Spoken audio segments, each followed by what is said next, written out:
Lovely. Okay. Yeah, so hi everyone. Very happy to be speaking to you today. For those of you that don't know me, my name is Charlotte Lush and I am the Senior Research Manager at the WDI. I will be taking you through the changes to the 2023 version of the survey. I will start off by outlining a bit about the survey review process and what has happened so far and how we've sort of gotten to this point before I dive into the actual changes themselves. We will then have some comments from NOSA Data, who are the platform provider for WDI, who'll be able to update you on some of the fab steps that they've been taking to make the process of taking part in WDI as smooth as possible. I don't think it will take too long to run through all of this. Hopefully you'll be happy to hear there aren't hundreds and hundreds of changes to the survey. And that means we should have a good amount of time for questions at the end of this session. Great. Okay, so on to the next slide. So to start with, I will run you through the survey review process and what we've done so far.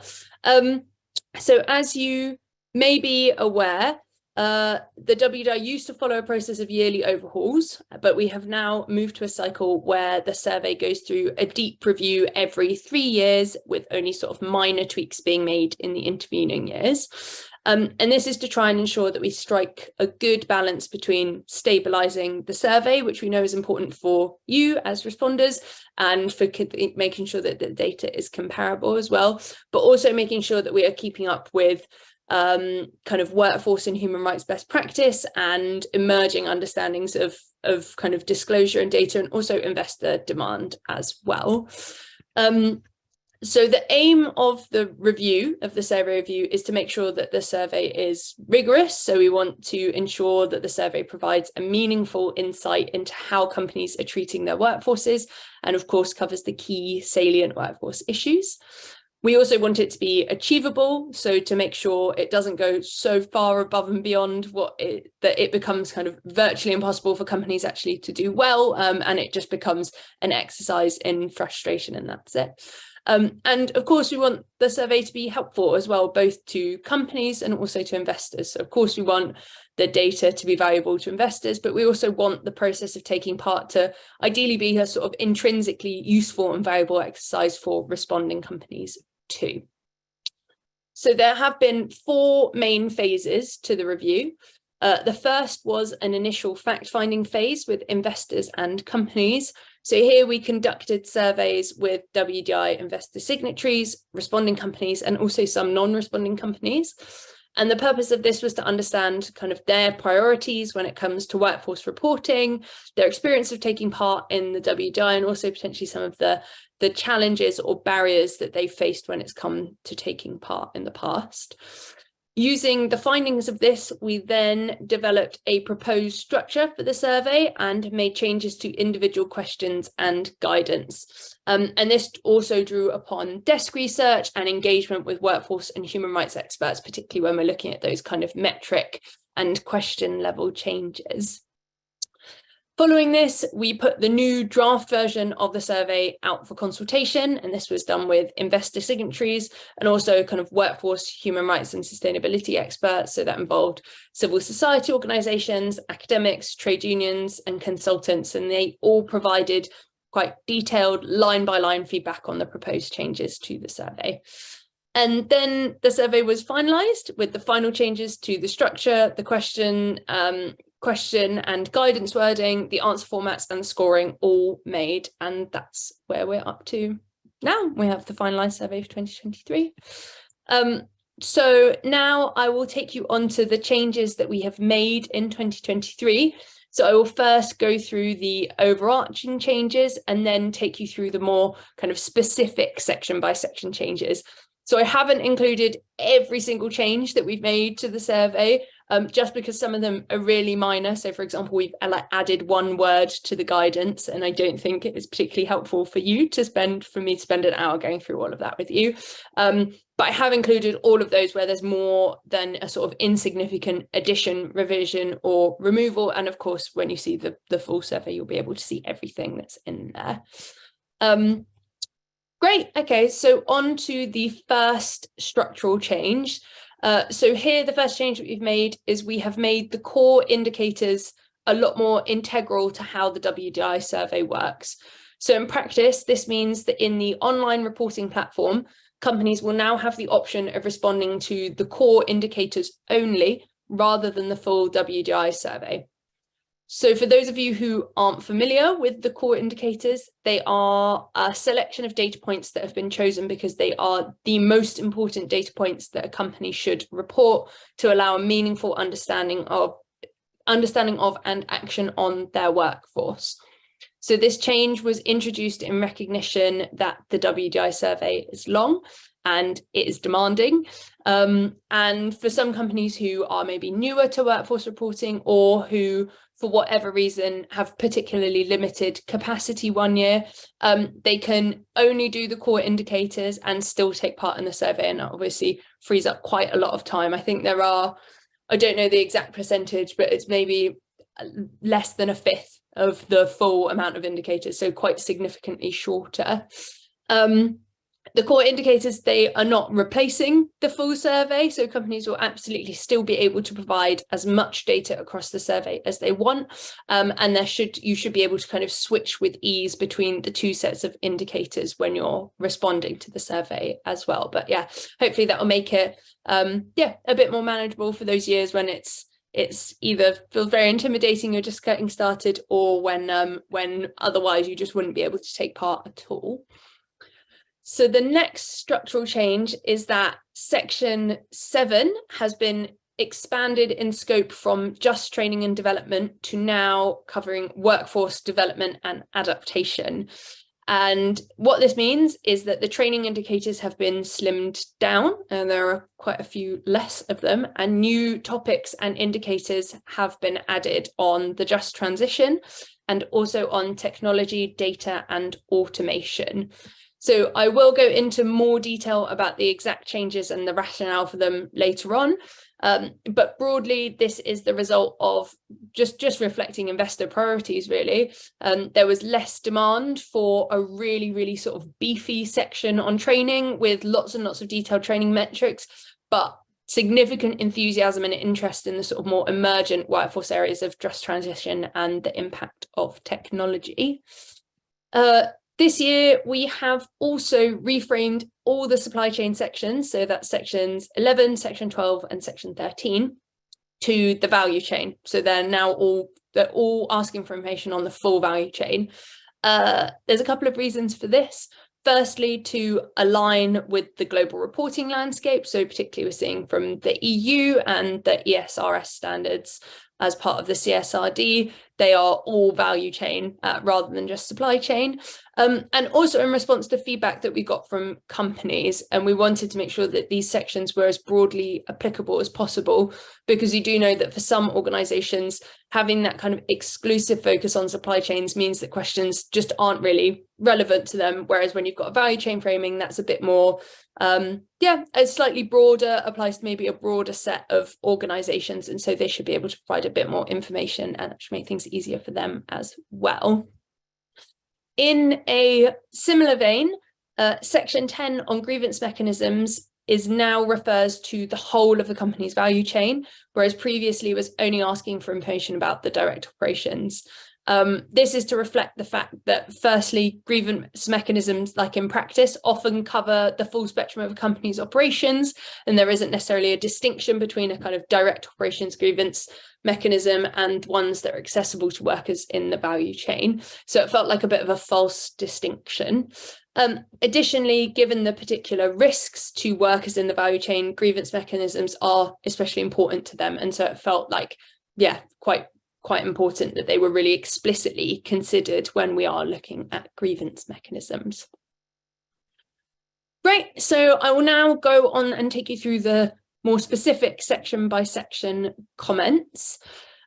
So in section 1 on governance, we have introduced a new question on the workforce expertise of those with governance responsibilities. So this was introduced as previously There was nowhere in the survey that required companies to explain or evidence the expertise of those with governance responsibilities on workforce issues, despite this being a really key factor in the extent to which the board can effectively scrutinise and advise on these topics. On a more structural front, we have also split the questions on human rights policies into 3 questions rather than 1. So that's where we asked for a policy on human rights, a policy on modern slavery, and a policy on remedy.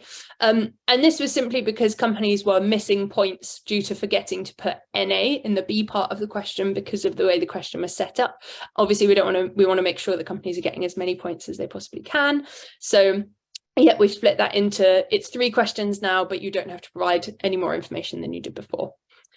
Also in section 2, so that's risk assessment and due diligence, the only sort of major change is that the question on the company's top 3 salient human rights issues has been made a core indicator. And this is just because this information is obviously really important for contextualizing the rest of a company's workforce disclosure. And it's that really key sort of foundational piece for everything else that comes after that. So on to the next section. So there were no significant changes in section 3 on workforce composition, but there were a couple of changes in section 4 on D&I. So firstly, we have added 2 new questions asking for quantitative information on disability. So these cover the proportion of the overall workforce made up of persons with disabilities, and the same for leadership positions.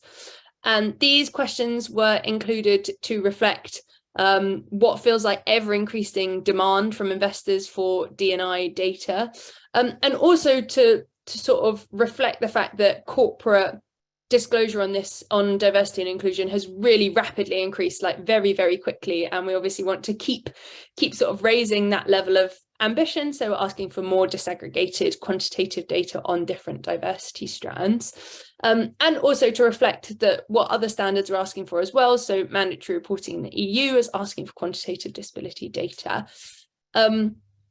In line with this, disability was removed from question 4.12, which was the sort of more catch-all, do you collect any other categories of diversity data? And this has now been replaced with socioeconomic status, but there is still within that question the option to select other. So if you're collecting more than what's listed, then you can go ahead and include that. Obviously, we'd love to hear about it. Great. Okay, so now on to the next one. So there were no big changes in sections 5 and 6, but as I mentioned, quite a lot of new things in section 7. So looking first at training and development, so we've removed quite a few questions here. So this includes those on identifying skill gaps, the ones on example trainings, and also on differences in training between employees and non-employee workers. And this is very much based on feedback from investors in terms of both the topic as a whole and the individual indicators that they just aren't really regularly using. We have introduced 1 new question on training, which looks at performance and career development reviews by gender. Again, this is to align with European mandatory reporting, but also to reflect investor interest in maybe slightly broader metrics in relation to training than those we had previously. So now looking at the first new topic in this section, which is the just transition. So I'm sure I don't really need to explain to you all the huge interest and increasing relevance of this as a topic. So WDI signatories cited this as one of their top priorities for the next 3 years, and it's something that is only increasing in relevance. So we have introduced 3 new questions for this topic. So firstly, one on the company's workforce risks, impacts and opportunities related to the transition to a climate neutral economy. Secondly, one on action the company has taken to address these. So you may notice this follows a similar format to the sort of human rights and workforce risks and opportunities questions in section 2.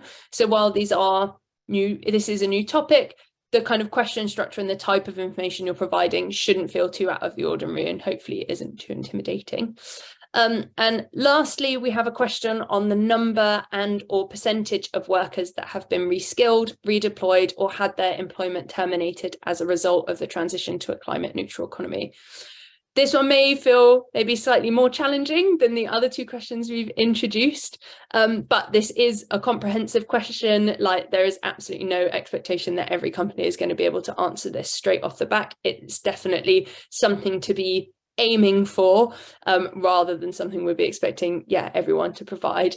And there's lots of helpful points in the guidance on this question to support you, particularly if you maybe have some information but not all of it. There'll be lots and lots of opportunities for sort of flexibility there to to account that this is like a new and emerging area, and that data collection kind of may not be standardized on this.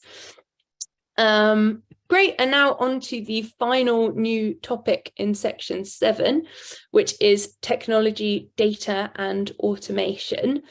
So we have moved the question on workforce surveillance to this section from section 2, which I think is a much neater fit. We have also introduced 2 new questions. So the first is similar to the quantitative just transition question, and it asks for the number or percentage of employees that have been reskilled, redeployed, or had their employment ended as a result of automation. Again, this may feel quite demanding, but the same sort of caveats apply as with the just transition question. And we also recognise that some organisations may not be able to distinguish between these figures in terms of workers that have been reskilled, redeployed, or let go because of automation or because of just transition. And that's completely fine. You can use the same data from both questions and just explain that you can't at the moment kind of tease those things out in the notes on this topic box. That's all a-okay. The second new question asks the company to explain how it uses artificial intelligence in workforce management, including recruitment, performance management, and workplace decisions. Again, I think the huge amount of press AI has had recently means this won't come as a huge shock. I'm sure you've all had to go on ChatGPT. I definitely have. And we've seen a huge appetite for more information on this from investors and also from experts as well. I know it's a really key area of focus for trade unions too. So I think this is, definitely a big emergent workforce topic. Right, and now on to section 8, where we have introduced a new subtopic called work-life balance. And this is to accommodate a new question specifically addressing flexible working. So while we removed our COVID-specific questions from this section this year, because they're not really relevant anymore, what we have seen is that some of the consequences of COVID on the workforce, so things like flexible working, they were much more worth focusing on, and continue to have a much bigger impact, especially given the sort of increasing normalization of flexible working and the impact that now has on things like recruitment and retention too. So this is, an area investors are particularly interested in for those reasons. And so kind of swapping out those more COVID specific questions and looking instead at things like flexible working seems like a sensible choice. Great. So now on to the next section. So again, there were no major changes in section 9 on worker voice, but in section 10 on grievance mechanisms, as I mentioned, this section does now cover the whole of the value chain rather than just companies' direct operations. And as a result, we have made question 10.4 more granular. So instead of just asking for the number of grievances reported and resolved, it asks companies to provide grievances reported and resolved for direct operations workers and for value chain workers.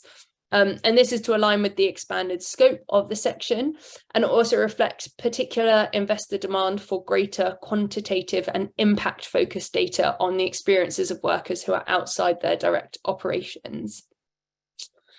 And now on to the final 3 sections. Thank you very much for bearing with me. I know this is a lot of information. So sections 11, 12 and 13, which are now all, as I said, value chain focused sections. So in section 11 on value chain transparency, we've added a new question on the average length of supplier relationships. And this is, of course, a key predictor of the possibility of issues with supply chain working conditions, and again reflects investor demand for quantitative supply chain data. So in section 12, which looks at responsible sourcing, question 13.7, oh no, I think question 12.7 on incentivizing supplier performance on workers' rights has been reframed to focus on the impact of incentives rather than the process that's being used to incentivize. So this is because by focusing on outcomes, it's clearer whether what the company is doing is actually effective, whereas if we only ask for data on processes, we don't know whether those processes are doing what they set out to do. And finally, into section 13, which looks at value chain workers' rights. So we have moved the prison labour question here, which hopefully you will agree feels like makes a little bit more sense from section 2. And we have also removed the standalone child labour question that was in section 2 and integrated it into question 13.4, which looks at modern slavery and human trafficking. Again, this is to sort of align more with how other reporting frameworks are asking for this kind of information. They tend to ask for child labour, modern slavery and human trafficking all together. And that obviously makes it easier for you when you're responding to just sort of copy and paste similar information over. And it also means that we want to make sure that if we are going to make the survey, when we are making changes to the survey, we're only adding in questions where it's absolutely necessary and we aren't having duplicative questions or multiple questions that are asking for really similar information. So it's just a way of kind of making the survey as tight and neat as possible. And finally, question 13.5, which is now 13.3 on value chain working conditions, has also been reframed to focus on the impact of measures rather than the process itself. Great. So thank you so much for bearing with me through that. Yeah, as I said, a lot of information, but hopefully you agree that these changes make the survey more valuable and more insightful, and hopefully they don't feel too intimidating. Don't worry, you will obviously get a copy of the survey and we launch it with all of you, and you'll be able to see this all in detail, but hopefully that's kind of be to put your mind at ease about what's coming up this year. So I will now hand over to Kyle from NOSA Data to take you through some of the things that they have implemented to make reporting easier, and we will then have some time for Q&A after that. Cool, thank you, Charlotte, and hi everyone. So in this presentation, I'll keep it fairly quick to save time for questions at the end, but I'll go through some of the main changes that we've made to the NOSA Data platform for the 2023 survey. Just before I go into that, bit of background on us and myself for those who I haven't met just yet. So my name's Kyle. I'm a business associate here at NOSA Data. We're super excited to be the exclusive platform for WDI users for the 3rd year running. For those of you who perhaps haven't used us before or haven't met yet, a bit of background on us. We were founded in 2020, primarily venture capital backed with 1.5 million in seed funding, as well as an Innovate UK grant of 300k, which was a good showing of good faith from the UK government that we're not just a service provider, but actually trying to revolutionize the way that companies do their ESG reporting.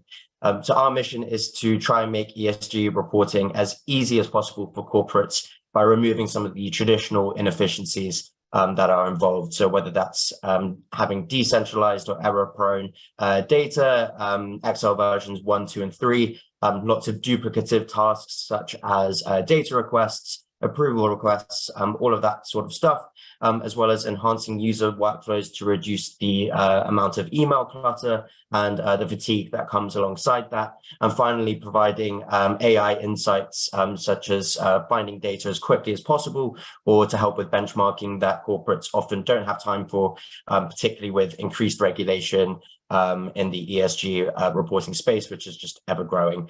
So back to the WDI, as mentioned, we've been the exclusive partner since the 2021 cycle, and we're super grateful for that opportunity, as it's meant that we've been able to sort of build out our platform based on the feedback from users like yourselves who are all from massive companies. So a big thank you from all of us at NOSA Data for that feedback. I'll go through some of the changes that we've implemented in a moment. But just some cool stats in terms of some engagement with last year that we're always looking to better. Last year, around half of you or half of all responding companies opted into onboarding calls. So that's where we'll spend 15-20 minutes just taking you through the platform, making sure that you are confident using us as effectively as possible. I'd highly recommend that again for this year, considering the changes made to the survey and to the platform as well, which I'll go through in a moment. Another cool stat is we broke the 500 individual admin user mark. I think there was around 546 in total across the companies. So admin users, for those who might not be familiar, are those with oversight of the entire platform, can invite users, etc. So to have 546 across all of those companies shows a really high level of engagement with the WDI and with the platform. So that was awesome to see. And finally, via the in-platform chat, we managed to beat our average response time of last year. And we managed to get that down to around 7 minutes on average, and that encompasses over 250 individual tickets. So whether it's needing some in-platform support, having any questions, it pings the whole team. And yeah, we're really happy to have provided such an efficient service last year. And again, we'll try and better that this year, as always. So on to some of the changes and features that we've made. I'd firstly highlight the features that we got a lot of positive feedback on last year that we're keeping for this year. So firstly, mapping all of your 2022 answers to the 2023 questions so that they are available for every single question. And it's a simple sort of internal benchmarking, or if it's a simple copy and paste and then editing your data without having to go through your entire response from last year. It's all there for every single question. And we'll again highlight any new questions, some of the ones that Charlotte has gone through, and map as much as we can the questions available. Secondly, we also pull in information from the WDI guidance document so that there is relevant information for every question. Obviously, the guidance document is super helpful when going through the survey, but if you want the specific information quickly to hand for each question, that will be included again. Thirdly, you'll still be able to keep track of your progress by marking questions via their status and filtering accordingly. So that's whether you're marking a question as in progress, completed, not responding, if anything needs reviewing or flagging. Those are all available options that you'll be able to do for this year to keep track of exactly how you're doing throughout the WDI cycle. And finally, in terms of downloads, anything saved on the platform can be downloaded to Word, PDF, or Excel. So anything that you've saved within the platform will be included in those downloads so that you can send a sort of singular document for approval or make any sort of final changes on the document that you've pulled directly from the platform. So that's just to try and cut down on the amount of individual documents you might have for approval processes or anything like that. Onto some of the changes we made actually during last year's survey, which is maybe a good incentive as well to give your feedback nice and early on these onboarding calls. So the first one is the ability to track your changes. So within every single question, users can see a version history of all changes made on individual questions. They're timestamped with the user that made the changes, so you know exactly who changed what and when at any time throughout the survey. For our premium users, so those would be on our full platform, or those who purchased peer responses last year, we optimized the user interface for viewing those public peer responses for each and every question so that you could view up to 5 peer responses for every single question as separate pills rather than in a list form. So decluttering that side of things. So onto the changes that have been made now for this year. So this is very much based on some of the feedback that we got from last year. And again, we're very thick-skinned. So if there's any feedback that you do have this year, we'll work our hardest to implement those. But some of the changes that you can expect for this year include having multi-user access on every single question. So that would mean multiple users can be assigned to a single question. And these would be users from within your team or within different departments within your organization that you're gathering data from. So multiple users can be assigned to a single question. That will include having different user types, such as section leaders and approval users, but basically anyone assigned to a question can choose to be notified, which I'll go on to in a moment, but we'll get notifications if anything has been changed and be able to track progress without necessarily having to be the single user assigned to make any edits on the question. On the topic of notifications, we're introducing a lot more customization for those notifications. So you'll be able to choose the frequency and the method of which you're notified of any question changes or any updates in your account. So that can include completed questions, in progress questions, whether there have been any comments, etc. And you'll also have the option to opt into a weekly summary report of exactly what's happened on your account. So that's something that you'll be able to customize completely for yourselves. I mentioned comments just there. This was a V1 feature last year. And a lot of the requests were for being able to edit, delete comments, and tag users. So that should be implemented for this year's survey as well. So if you need to do any internal collaboration on the platform, you will be able to do so much more effectively. And finally, just in terms of the structure of the survey, we will highlight any questions which you did or did not answer last year, which can help with sort of structuring how you go about answering your response. And that will also include highlighting any new or altered questions within the platform so that everything is super clear when you're filling out the platform or filling out the survey on the platform, I should say. There may be a few more surprises along the way. And as always, we're really open to hearing your feedback and questions at any time. So do feel free to reach out when you are filling out the survey or beforehand. You now have put a face to the name. You're also more than welcome to join our event that we're hosting on the 6th of June. Rosie or Charlotte, if you allow comments, I can put the link down below. But we're hosting a event on championing your ESG data effectively. You'll be able to hear from speakers from CDP, Vodafone, and Reckitt, along with a few others, as well as have a Q&A networking with other corporate ESG folk within the community. So do come along if you are available then.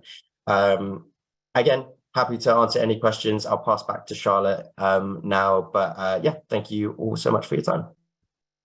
Thanks so much, Kyle. Super, super helpful rundown of all of the very, very excellent things NOSA Data have been putting into practice. Yeah, really, really great.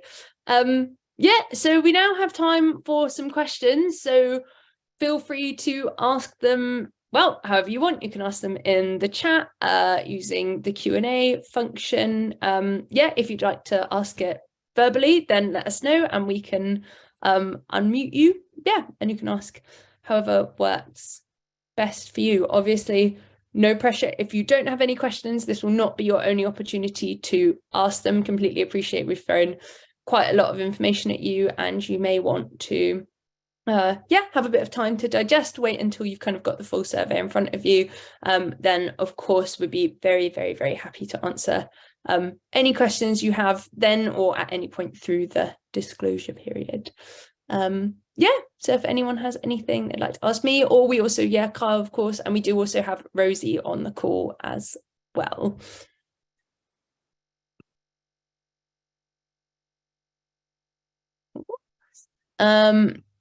Perfect. So we've got a couple of these that have come through. So the first is, are the core questions the same, exact same as last year, or were any new questions added which are considered a core indicator? So yeah, there is that one in section 2, which I highlighted, which is about human rights, about the company's salient human rights issues. That's a new core indicator. There are, I think, potentially 1 or 2 more, but it's not anything major at all. No questions that were core indicators are no longer core indicators. And it's only a couple of sort of new ones that will be introduced, and that will be it. So there's no wild changes there at all. Great. So the next question is, can you confirm if the assessment for this year's WDI submission will still focus on completeness? Yes, it will still focus on completeness. You will not be getting scored on the quality of your workforce practices or the quality of your data at the moment. That is something that we did consider as part of the consultation, and I think that is definitely demand for WDI to be able to offer kind of more expansive feedback to companies. I think the investors would find that interesting, but that is a really, really big piece of work, and it's something that we will sort of consider and explore, but definitely not for this year's cycle. So yeah, absolutely. Any data you provide us, your disclosure score will be just that, just a disclosure score. Great. So I will answer this one just because it follows on. Does the completeness score include the just transition questions? So yes, it will. It will include everything that's in the survey. So there aren't going to be the new questions will all be scored. But as I said, please don't worry about it if they feel slightly intimidating or you're a bit worried about them. Everyone will be in the same boat, and we absolutely won't be expecting, and neither will the investors be expecting, companies to be getting kind of smashing all the new questions immediately out of the gate. That's why we have this 3-year cycle, is to give you a little bit of time to be able to sort of get into the swing of things and get used to gathering that kind of information and give you time for it to bed in before we make any changes. Great. So I might hand over to you, Rosie, because we've had quite a few timeline questions. Yeah. Thanks, Shah. And hi, everyone. If I haven't spoken to you before, I'm the Senior Company Engagement Manager, so coordinating all the outreach to all the companies. And yeah, thanks everyone for joining. So I'll go through some of those more sort of practical questions that Charlotte's mentioned. So the first bit around when the questionnaire will open and the deadline. So the questionnaire itself, as Charlotte says, it's finalised now. We just need to make a couple of tweaks to it so it can go up on the website. And then the NOSA data platform that Carl was obviously talking about, that traditionally opens on the first Monday in July. So that's the 3rd of July this year. So that's when you'll be able to enter data. And as Carl says, there's lots of nice new features to make everything as smooth as possible. So thank you to the NOSA data team. And then the deadline is traditionally the last Friday in October, which this year is the 27th of October. So hopefully that opens that one, answers that one. I think maybe there were similar to that. Yes, so the guidance as well, that's going to be available all together in one document. There will also be a standalone PDF guidance document that we've had in previous years. That will come a little bit later because it's just quite fiddly to put together, as I'm sure you can appreciate. But also, obviously, all that information is available in the NOSA data platform when you're answering your questions as well, when you're actually typing out your answers. There are accordions, I think the correct term is, Kyle, and they're like drop down things, and you can, thanks, got a thumbs up, and you can see all the information there about what we ideally would want you to include in each answer. Is there anything you'd want to add to that, Kyle, from the NOSA data side about the guidance, etc., being visible in the platform, or have I? No, I think you pretty much covered it. But yeah, so the guidance itself will be specific to each individual question and section as well. So I know the guidance document is quite long sometimes. So if you're filling it out on the platform, there's no need to flick back and forth between the documents. It's all there. Thanks, Carl. And yes, it is indeed long. Yes, and very detailed. Lovely. So I think that's answered that one. When and where will the full list of questions and scoring be released? So that's what we're just tidying up now. So yes, it will be ready very, very shortly. And will the questionnaire be pre-filled with published data as last year? So yes, the majority of companies will have a pre-filled survey, which we call a pre-population. If you've heard us talk about that before, we work with a fantastic organisation called Sustainametric, who do a sweep of companies' reports and websites and plug in all the information that's relevant to our survey so that you're not sort of starting from a blank page. If you don't automatically get one of those, which, as I say, should be most people, please get in touch and we can get one arranged for you. Lovely. I think that's all of those. And then is there one more thing in the chat? No, I think we've got everything. Lovely. Okay. Any more last minute questions? Obviously, all three of us are available to help later on. I think the share action email addresses are there as well, but we'll send Kyle's round in the follow-up materials as well, so that you can reach out to him if you want to. But otherwise, I think, Charlotte, could we draw it to a close there? Yeah, that sounds great. Thank you so much, everyone. Yeah, I hope you found this session helpful. As we said, please don't hesitate to get in touch if you have any questions. Always on hand to help, and always very happy to chat about the survey. Yeah, great. Looking forward to hopefully a very productive and enjoyable disclosure cycle this year. Oh no, we've had some last minute questions come in. Yeah, never too late to send a question. Absolutely not. Yes, we'll send around a PDF of the slides, absolutely, if that's helpful, or we'll maybe put them up on our website. I'll just check which one is better for that. And we'll also put the recording of the session, just to reiterate, up on the Share Action YouTube channel as well, so you can re-watch it if you should wish. Are you able to distribute accounts across your organisation to enable colleagues in the relevant departments to fill in the question? Absolutely, yes. So you can have multiple people working on the response, but I'll maybe hand over to Kyle, who can talk a bit more detail about that. Yeah, so you absolutely will be able to, as part of our sort of workflow management system. So as an admin user, you can invite any number of users from across your organization to answer specific questions. So if you're gathering HR data, for instance, you can invite users from that department just to see the HR questions without needing to get distracted by the whole survey. But that said, there's also no limit to the amount of admin users. So that would be users across the who can view the entire survey and also invite users themselves. Like I said, we're also deepening our user types. So there should be things like section leaders, so that users can sort of invite individuals from within their own team, as well as from across the organization. So definitely that will be possible to fill in the questionnaire. Lovely. Thanks, Kyle. Super. Any more last minute ones, please? As Charlotte said, this is not the last time. Obviously, we can talk about this. You can always follow up with us. But I think that might be it for now. Fab. Well, thank you so much, everyone. I hope you enjoy the rest of your days. Yeah, thanks so much for taking time to see us, and we'll see you all later. Thanks, everyone. Bye. Thanks, everyone. Bye.